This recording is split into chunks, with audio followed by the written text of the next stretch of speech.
Hi welcome back to my channel. నేనైతే ఇక మా నాన్న వాళ్ళ ఊరి నుంచి అయితే మా అమ్మ వాళ్ళ ఊరికి అయితే బయలుదేరిపోయాను మా బుల్ ఎక్సెల్ మీద. మా బుల్ అయితే ఎక్కడికి వెళ్ళాలన్న తన ఎక్సెల్ మీద అయితే నన్ను డర్రా తిప్పేసేస్తుంది.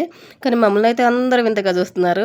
ఎలికి పిల్ల మీద ఏనుగు పిల్లల్లాగా ఈ ముగ్గురు ఎక్కెళ్తున్నారు ఏంటా అని వింతగా అయితే చూస్తున్నారు మమ్మల్ని. ఇక్కడైతే వేరుశనగ చేనుకి నీళ్లు పెడుతుంటే కొంగలన్నీ వచ్చి ఆ చెలు నీళ్ళు అయితే తాగుతున్నాయి. ఒక బెనిఫిట్ కూడా ఉందండి ఇందులోనూ. పురుగుల్ని తినేస్తూ ఉంటాయి అనమాట. పక్షులు ఉండటం వల్ల మనకి చాలా బెనిఫిట్ ఉంటుంది పంటలకి. ఆ పక్షులు ఎక్కువ లేకపోవటాన్ని మనం మందులు ఎక్కువ కొట్టాల్సి వస్తుంది పొలాలకైతే. మా వాళ్ళు అయితే బండి అయితే ఎక్కడో పార్క్ చేసి నన్ను అయితే నడిపిస్తూ ఉన్నారు బాడవ పొలాలకి. బాడవ పొలాలు అంటారంటే వీటిని. ఇంకా దగ్గరే కావాలని నేనైతే వచ్చాను వీడియోలు తెద్దామని. కానీ చాలా దూరం నడిపించారు. మనకైతే ఆయాసం, మెల్లిగా నడుస్తూ ఉందని వాళ్ళేమో ముందు వెళ్ళిపోతున్నారు. ఇంకా అంత దూరం నడవాలని చూపిస్తుంది నాకు. ఇంకా వాళ్ళైతే ముందు వెళ్ళిపోయినని పిలుస్తూ ఉన్నారు. మీరు పోండి నేను వస్తానని చెప్తున్నాను. ఎటగాళ్ళకి చేనుకాడకైతే తీసుకొచ్చింది. ఎందుకు వచ్చానరా దేవుడా అనుకున్నా నేనైతే. ఇంకా పెసర చేనుకైతే తీసుకొచ్చింది. ఇంకా మొక్కజొన్న చేనుకి, మినపకాయ చేనుకి వెళ్ళాలంట. ఒక చేనుకే నాకైతే అలుపు వచ్చేసింది.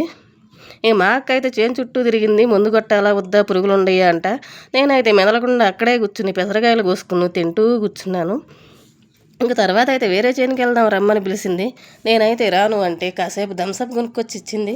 అవి తాగేసిన తర్వాత నేనైతే మొక్కజొన్న చేలుకు బయలుదేరారు. మీరైతే వీడియో నచ్చితే లైక్ చేయడం మర్చిపోకండి.